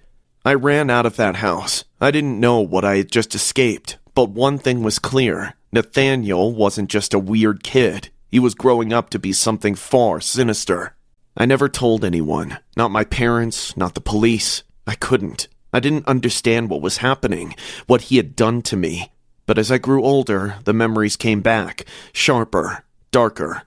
Time went by and I was in my teens when I overheard my mom talking on the phone. The words, Nathaniel Bar-Jonah. hit me like a slap in the face. He's been arrested for kidnapping, and worse. She said, They found body parts in his freezer. My stomach twisted. I remembered that night, his cold fingers, the dark basement, the eerie smile. It all clicked. But that wasn't the worst part. As I dug deeper, I uncovered more horrifying details. He had been serving meat at his cookouts, deer burgers, venison spaghetti, meat pies, but the neighbors didn't know where it came from. They thought it was from animals he'd hunted. They were wrong. What they didn't know was that Nathaniel Bar-Jonah had been using his cookouts to feed the bodies of children he had murdered. He would butcher them, sometimes while they were still alive, and serve their flesh disguised as venison. He would cut their limbs off, the fresh blood dripping onto the floor as he prepared his special meals. Some of the neighbors complained about the odd taste, but he always brushed it off with a chuckle, saying it was just a wild game. The authorities had found remains in his freezer. The head of one child, a little boy, had been preserved in a jar. His hands had been skinned and left in the sink. The worst part? Nathaniel had a collection of photographs, pictures of children he'd taken before he killed them, hanging in the basement, a twisted trophy wall. I couldn't breathe. I couldn't stop thinking about the kids he'd murdered. I'd been so close to being one of them. The thought of him preparing that meal, using pieces of their bodies, made my stomach turn. And then it hit me. I was almost his next victim. The truth was worse than I ever imagined. Nathaniel Bar-Jonah had tried to kill me, but I survived. Parents should keep close eye on their children from a very young age. According to the FBI serial killing profile, almost 70% of serial killers show early signs of disturbed behavior from a very young age. To this day, when I close my eyes, I see his face. Those cold eyes, the twisted grin, and I hear his voice whispering in the dark, "You're next." Nathaniel Bar-Jonah was a convicted American child predator and cannibal. He was linked to the 1996 disappearance of 10-year-old Zachary Ramsey, though charges were dropped due to insufficient evidence. Bar-Jonah had a long history of evading harsher sentences, often due to legal loopholes or psychiatric evaluations. In Bar-Jonah's apartment, detectives also found a number of recipes using children's body parts with titles such as Little Boy Pot Pie, French Fried Kid, and phrases such as Lunch is served on the patio with roasted child and Barbecue be some young guy. In the decoded journals, Bar-Jonah also referenced serving these recipes to neighbors. During a search at one of Bar-Jonah's previous residences in Great Falls, authorities dug up portions of the garage and sifted through nearly 2 tons of dirt, in which they found 21 fragments of human bones. Although it was eventually determined that the bones were those of an unidentified African-American child, a boy believed to be between the ages of 8 and 13. He was later sentenced to 130 years in prison, without the possibility of parole, where he died due to health issues. The night at Lake Bodom started like any other adventure. The lake shimmered like black glass under the moonlight. The stars twinkled above us. We were just 4 teenagers. Me, Nils, my best friend Seppo, my girlfriend Mila, and Taliki, the youngest of the group. We pitched our tent near the water, laughing and teasing as Seppo struggled with the stakes. Taliki giggled as Mila pretended to help, but only made things worse. The air smelled of pine and smoke as the fire crackled nearby. Everything felt perfect, too perfect. But the woods were too quiet. Even though something felt wrong, the lake was holding its breath.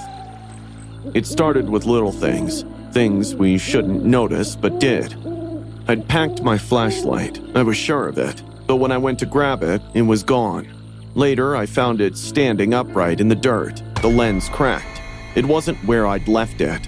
My stomach twisted, but I said nothing.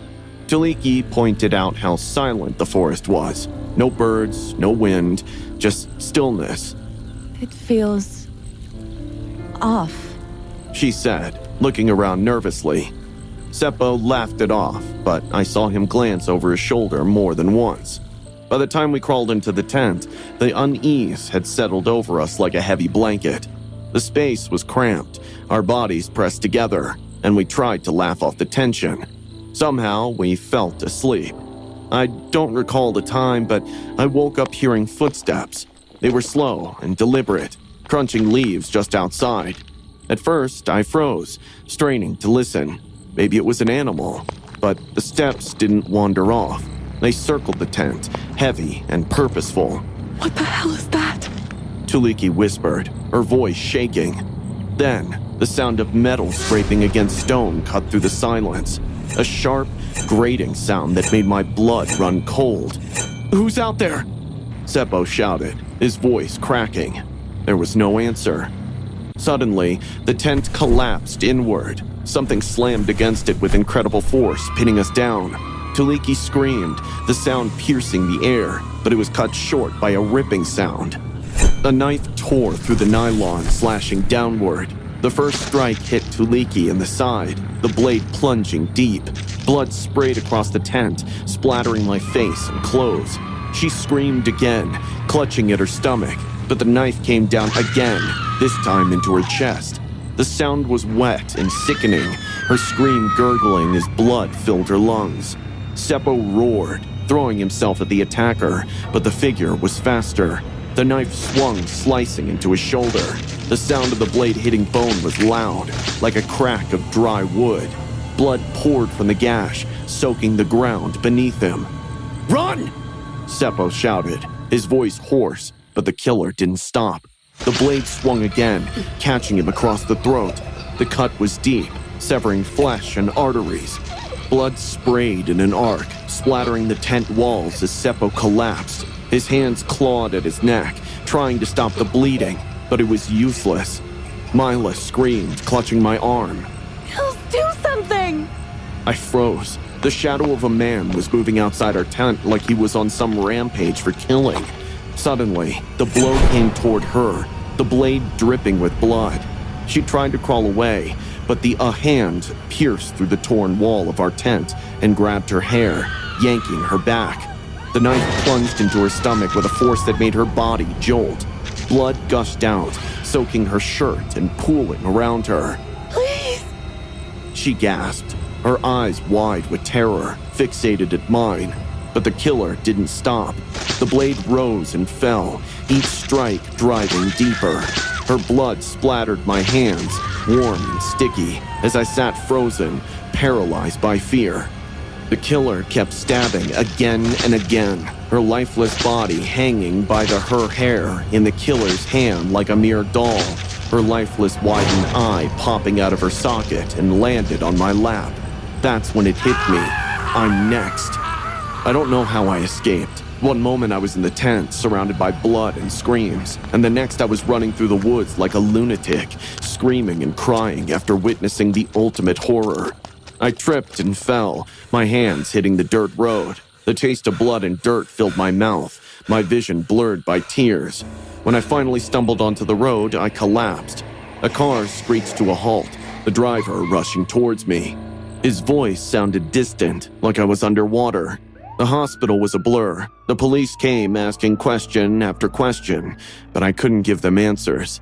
I told them about the footsteps, the blade, the cairns.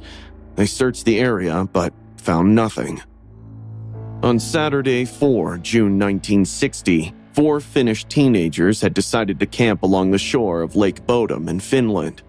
Malia Ermeli Bjorklund and Anja Tuluki-Maki were both aged 15 at the time, accompanying them with their boyfriends, Seppo and Tero Boisman and Nils Wilhelm Gustafsson, both aged 18. Sometime between 4 a.m. and 6 a.m., Maki, Bjorklund, and Boisman were all stabbed and bludgeoned to death by an unknown assailant. Gustafsson, the only survivor of the massacre, had fractured facial bones that appeared to confirm his story of being a victim. He stated afterwards that he had seen a glimpse of an attacker clothed in black with bright red eyes coming for them. The killer had not injured the victims from inside the tent, but instead had attacked the occupants from outside with a knife and an unidentified blunt instrument, possibly a rock, through the sides of the tent. The case is one of the most notorious crimes in modern Finnish history. 1968 was supposed to be my new beginning. My family was moving to New York, and that night on the Sunset Strip was my send-off, a chance to soak in the city one last time. The neon lights flickered, music thumped in the distance, and the world felt electric. And then I saw him. He was standing by the entrance of the club, his eyes dark, scanning the crowd. He looked normal, maybe even handsome, but something about the way he lingered made my stomach churn. His name was Rodney Alcala, and he had a reputation for being smooth, maybe too smooth. "Hey," he said later, flashing a grin that didn't quite reach his eyes. "You guys should come to my place. Let's keep the party going." I didn't trust him, but my friends laughed it off. "It's just Rodney," one of them said. "He's harmless." That's how I ended up in the backseat of his car. I sat stiffly, my unease growing with every mile we put between us and the strip. The streets grew darker and quieter until we pulled up to a rundown house. Inside, the air was heavy and smelled faintly of mildew. Rodney handed around a joint, and my friends accepted without hesitation. I, on the other hand, couldn't relax. Rodney's gaze kept darting to me, his smile fading into something colder, hungrier. I should have left. I should have listened to my instincts. "Come with me," Rodney said, suddenly grabbing my arm. What? I asked, my voice trembling. "Come on," he said, his tone now sharp, his grip unrelenting. He yanked me down the hall, shoving open a door and pulling me into a dimly lit bedroom. Let me go! I screamed, trying to pull free. "Shut up!" he snapped, slamming the door behind us. He took off his belt, wrapping it around his fist. "You think you can just leave?" he hissed, his voice low and venomous. My heart pounded. Please, Before I could finish, his fist connected with my face. Pain exploded between my eyes as my head hit the wall. I crumpled to the floor, dazed but still conscious. Rodney knelt over me, his breath hot and sour. "You're not going anywhere," he whispered, his voice almost amused. He pulled out a knife, the blade catching the dim light. My breath caught as he cut the tie of my blouse, the fabric fading away to reveal a thin red line across my chest. I thought for sure he did cut my throat. All I thought inside my head was, did he really cut me? Will I die? "You're gonna die here," he said, casually, like he was discussing the weather. "No one will ever find you." Tears streamed down my face as I struggled against him, but he shoved his belt into my mouth, gagging me. I gagged and thrashed, but he tied my wrists with a necktie, his motions quick and practiced. "Stop moving!" he growled, punching me in the stomach. The air rushed from my lungs, and I collapsed, gasping. Rodney was out of control now, his face red and twisted with rage. "This is your fault!" he spat, cutting away the rest of my clothes. "You shouldn't have gotten in the car!" I wanted to scream, to beg for mercy, but I couldn't. My vision blurred, my chest heaved, and I felt myself slipping away. After some point, I wanted it to end. I didn't want to live. I wanted to die. Then, suddenly, there was a loud pounding on the door. "Rodney!" someone shouted. "Open the door!" It was my friends. Rodney froze, his head snapping toward the noise. His hands tightened on the knife, and for a terrified moment, I thought he was going to finish it anyway. The pounding grew louder. "Mike, break the window!" The glass shattered, and Mike burst into the room, his eyes wide with horror. He froze for a moment, staring at Rodney, who stood over me, blood staining his shirt. Rodney stepped back, his expression blank. "Take her," he said, his voice eerily calm. Mike didn't hesitate. He grabbed me and pulled me through the broken window. My legs were weak, my body trembling, but I clung to him as we stumbled into the night. Outside, the air felt cold and sharp, like I could finally breathe again. A car screeched to a halt nearby, and the couple inside helped us escape. Rodney didn't follow. Mike took me to his apartment, where his neighbor, a nurse, patched me up. I sat there in shock, my mind replaying the night like a broken record. For years, I carried the guilt with me. A friend later sent me a newspaper clipping about Rodney's attempted murder of another girl, Tally Shapiro. That's when I realized the magnitude of what had happened and what could have happened if Mike hadn't broken that window. I survived, but I wasn't whole. Rodney Alcala had taken something from me that night, something I would never fully get back. Rodney Alcala, known as the dating game killer, was a convicted serial killer and rapist who preyed on young women and girls in the 1970s. Among his countless victims, Morgan Rowan's name does not appear in the historical record or publicized cases tied to Alcala. Alcala, a photographer, used his charm and photography offers to lure victims, often exploiting their dreams of modeling. He was later convicted of multiple murders, including those of Robin Samso and others, and linked to additional unsolved cases through DNA. Alcala's chilling crimes highlighted the dangers of manipulation, ultimately leading to his death sentence and imprisonment. I woke up to the rotten smell. That smell, it clung to everything. My skin, my clothes, even my hair. It was like the house was alive, breathing misery into every corner. My stomach growled, but I knew better than to ask for food. Asking meant punishment. I sat up in bed, or what you'd call a bed. It was more like a filthy mattress with springs poking through. Around me, my brothers and sisters were motionless, some still chained to their bed frames. Mom stormed into the room, cigarette in hand. "Get up!" She snapped, her voice like a slap. She walked over and grabbed me by the arm, her nails dug into my skin as she dragged me to the bathroom. "Look at you." She spat, shoving me toward the mirror. My reflection stared back, hollow cheeks, sunken eyes, bruises painting my body like some sick artwork. "You think you're better than me? She grinned, a cruel twist of her lips. Let's fix that." The cigarette burned as she pressed it into my shoulder. I bit my lip so hard I tasted blood. Crying out only made her angrier. You're nothing, Jordan. She whispered, before walking out, leaving me trembling in the cold bathroom. I stepped into the shower, letting the icy water hit my skin. The cigarette burn stung, but the water helped numb it. I closed my eyes and let out a shaky breath. One day, I'll get out of here. One day. Then I heard it, a low chuckle. My eyes shot open, and I turned to see him, Dad, leaning in the doorway, his eyes dark, lips twisted in a grin that made my stomach churn. "You're growing up," he said, voice dripping with something that made my skin crawl. "Get out!" I screamed, my voice echoing off the bathroom walls. He didn't move. That grin just grew wider. I grabbed the door and slammed it shut, hearing the sickening crunch of his nose breaking on the other side. His screams followed, then a string of curses. My heart raced. I'd done it now. Footsteps thundered down the hall. Mom.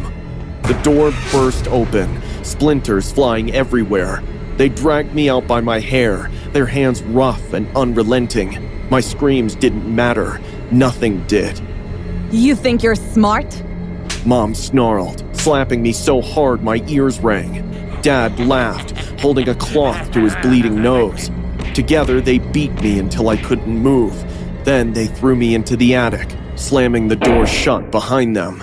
The attic was worse than usual that night. The stench of urine made it impossible to breathe deeply. The darkness wasn't empty. It was alive, filled with my siblings' muffled cries and the sound of my own labored breathing. Hours passed.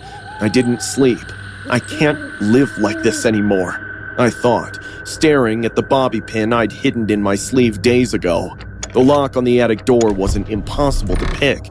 I'd watched Dad enough times to know. I crawled down the stairs, every creak of the old wood echoing in the silent house. The living room was a maze of filth, old plates with maggots, piles of unwashed clothes, and the faint hum of Dad's CPAP machine in the next room. I reached my 13-year-old sister's room. Her eyes widened as I shook her awake. We're leaving, I whispered. She nodded, her face pale but determined. Together, we crept to the front door, avoiding the spots on the floor we knew would squeak. When we reached the porch, she froze. I can't. She whispered, tears streaming down her face. If they catch me, Her voice cracked. you go. You have to go. No. I begged, grabbing her arm, but she pulled away, stepping back into the darkness of the house. I turned and ran. The street was silent, the world outside feeling like a dream. My bare feet slapped against the pavement as I raced down the street, adrenaline numbing the sharp stones cutting into my skin. Every shadow felt like a monster, every gust of wind a whisper telling me to turn back. When I saw the flashing red and blue lights of the police car, I collapsed to my knees, sobbing. A cop stepped out, his face a mix of confusion and concern. Please, help us. The next hour was chaos. Half an hour later, sirens blared outside the house. I stood at the edge of the street, watching as the cops stormed in. The screams of my parents pierced the air. What are you doing? You can't do this! As I watched my parents being dragged away in handcuffs, a strange calm settled over me. The Turpin House of Horrors case came to light in 2018 when 17-year-old Jordan Turpin escaped her Paris, California home and called 911, exposing years of abuse by her parents, David and Louise Turpin. Authorities discovered 13 siblings, aged 2 to 29, malnourished and living in squalor, some shackled to their beds. The children endured severe neglect, starvation, and isolation, deprived of education and medical care.